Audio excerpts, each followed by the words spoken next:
Conversations with Landscapes. I recently came across a book with this title, and the concept sort of caught me off guard. What does it mean to have a conversation with a landscape? Landscapes can't speak, or can they? The idea is not new. In a sense, it's as old as humanity.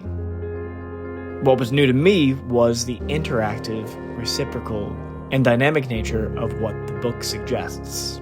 That it's not just a one-way street. That through observation, both humans and the natural world each influence each other. And not just in the sense that we literally move Earth, like construct human structures, but more so in the way we perceive, give value, and recognize the significance of certain elements in nature. What matters to us? What matters to you? Why is it that a waterfall, a mountain, a glacier, or a river so deeply affects us?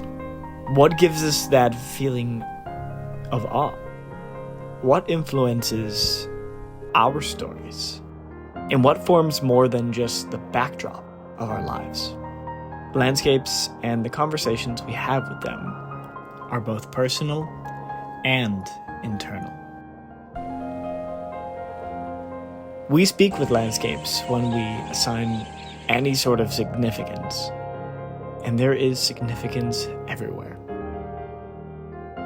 So next time you're out in the mountains, what will you say to get the conversation started?